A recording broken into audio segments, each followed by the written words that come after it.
Um,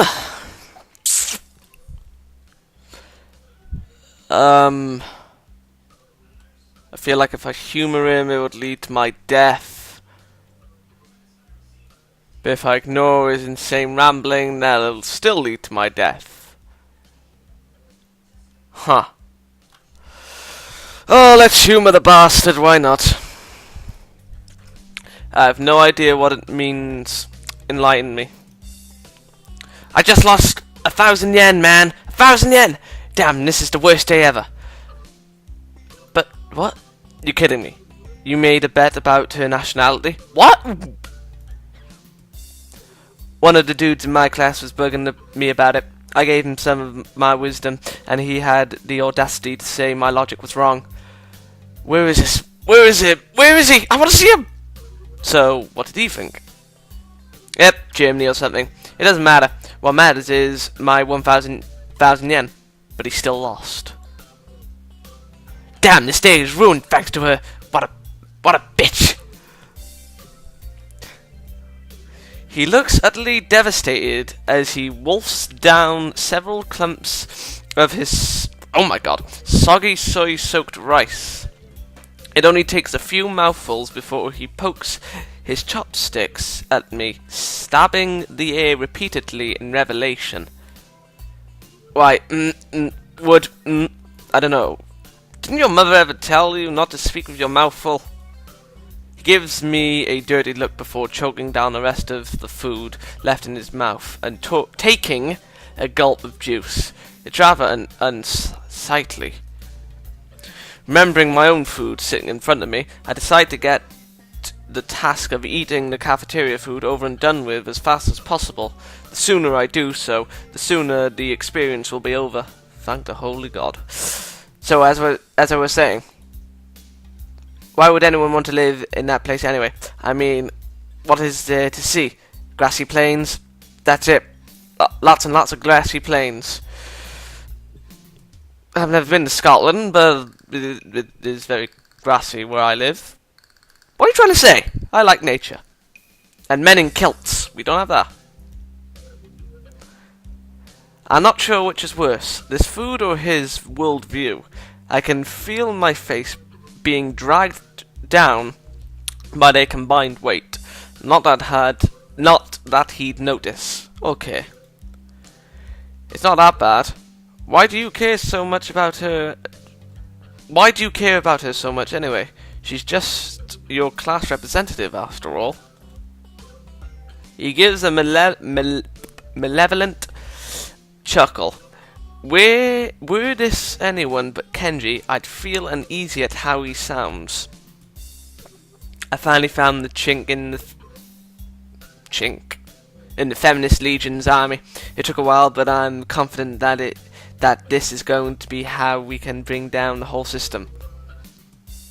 By placing a hit on her? I'm about to blow your mind. Are you ready? I shouldn't have picked this choice.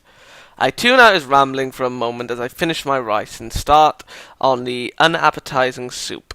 One taste is enough to confirm that it's cold. Ready as I'll ever be. I confirm that Lilly is in the Mafia. What? Alright, stay with me for a second here, and I'll describe the scene. I wish I could do otherwise. Lily's there, walking down the street after school. You're not stalking her, are you? No, damn man, I do have some sense of self-preservation.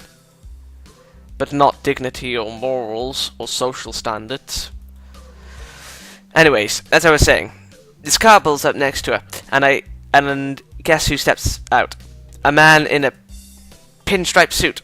Waves her in, then the two leave just like that. I tell you, man, she's under protection. Under protection. Could that be Akira? A man in a... Oh, I can see where this is going now. It takes effort not to sigh in exasperation. Let me guess. This man was about average height, had a slightly slender build, had blonde hair, looked foreign and smiled a lot. He looks positively stunned. I take advantage of the moment of quiet to quickly gulp a mouthful of cold soup. It seems you're more observant than I thought. Yes, I have chosen well. He giggles a little and nods to himself so dramatically that it looks comical. I can't tell whether that's intentional or not, and that fact makes me frown. This has important ramifications, you know.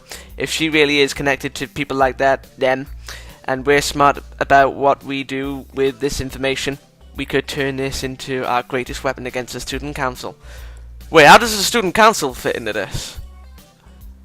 Once she starts rambling into conspiracy territory, my juice suddenly becomes of much more importance.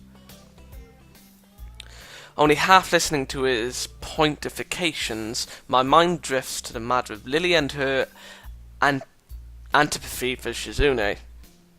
Well, I know how she fits with Lilly, but... oh my god, why am I thinking too deep with this? Oh, my head.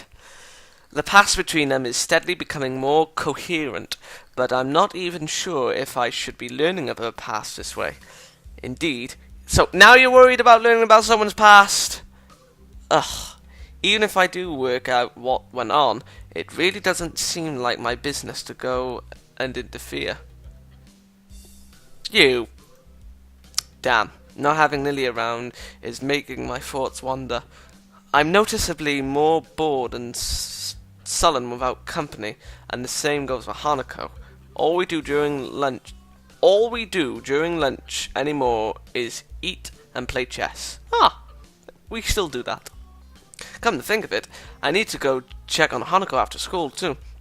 Considering her much improved attendance, I'm guessing she's coming down with something. Oh, I hope so.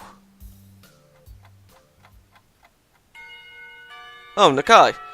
And I'm not being horrible by saying that. If you haven't seen the Hanako arc, see it. You'll understand what I mean. I stop as I'm about to leave the classroom, turning on the ball of my heel to meet Muto. He's holding out to me a couple of the worksheets we'd worked on during the day with his long, lanky arm. Would you mind giving these to Ikozawa? I'd normally ask one of the girls to do it, but I assume you'll be checking on her. For a moment, I briefly considered the possibility of that being more than an innocent prediction. I quickly discard the idea, though, as it's hard to think of him acting in such a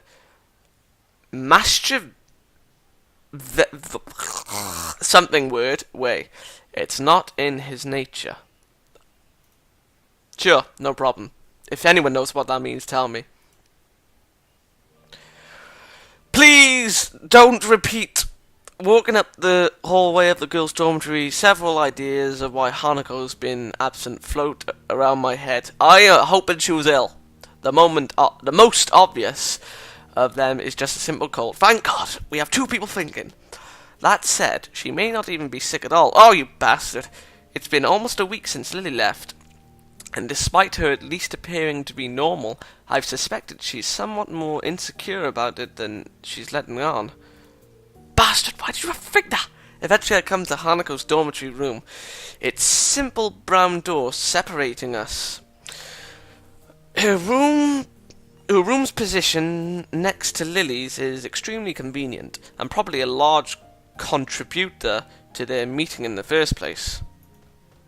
Grimacing slightly at the prospect of her being sick, I rap my knuckles on the door. Silence. I listen intently for any sound of shuffling coming from his side, but I can't hear anything. If she's asleep, probably working off the cold. I knock on the door again, slightly harder. Woman, open this door. Still no answer. How strange. Oh, a door opens behind me. A freckled and somewhat scrawny underclassman I don't recognize come out and is briefly taken off guard by my presence. What? Wait, what? Another choice? Oh, Jesus Christ. Well in doubt, save it out. Ask about Hanako! Actually, this Actually, this may be rather fortuitous. Maybe a rather fortuitous meeting. Hey, excuse me, do you know if Hanako's come out of her room today or not? She doesn't seem to be answering. Ikuzawa is Ikuzawa. Her not answering the door is totally normal. That tall foreign girl's the only person she'll ever talk to after all. You useless! Pfft. She gives a shrug before walking off down the hallway, having much more important matters to attend to than Hanako or I. Huh! Care, you heartless shrew! Her dismissive attitude annoys me. You're not the only one. Hanako must have a reputation as a hermit. A reputation that doesn't seem outright undeserved, at least in the time before we'd met. Scratching my head, I make one last attempt at getting Hanako to answer as I knock on the door one final time. Hanako, it's just me. Muto said to give you some stuff. For a while, the attempt seems just as unsuccessful as the last. Just before I slip the sheets under the door, her door, though, I can hear the handle rattling. Oh, God. As the door opens halfway, I do my best to look Hanako over as quickly as possible. It's a task made somewhat more difficult by her oversized gown hiding so much of her body. Oh, you're killing me. She doesn't look sick, or at least not immediately so. To be honest, I'd have preferred that to her expression right now. Hi, Hanako. Muto wanted me to give you these since you weren't in class today. I hold out the loose sheets, which she tentatively takes in her hands. The way she moves is weird, devoid of thought, as if she's some kind of mechanical automaton, rather than a living being. I'm dead inside. People think I'm not a living being, and I love it. It's beautiful. Are you okay? If you're feeling sick or anything, I could get the nurse. It feels almost pitiful to put such a routine, get well soon act. I can't think of anything else I could possibly do for her, though. She seems to collect herself a little at the notion, but only a little. I'm fine. When a girl says that, she's lying through her teeth. Okay. You useless twat! Oh, an awkward silence follows, eventually ended by her nodding solemnly in farewell and closing the door. The entire experience feels surreal. More than a little put off, I wander back to my room and hope that she'll be better by tomorrow, despite not knowing exactly what's wrong with her.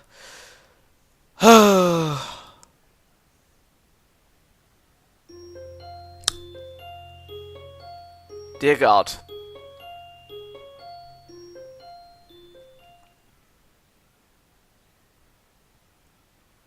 Once again, I found myself in front of Hanako's door after another of her unexplained absence from class. Oh no! History has repeated itself. Nothing. Considering this is the second day in a row she's been like this, I'm starting to worry about her. Summoning my willpower. I decide to try one last way to get her to respond. Hanako, if you don't say anything, I'll go get the nurse for you. Go away. What? Oh my lord, we are getting sad music!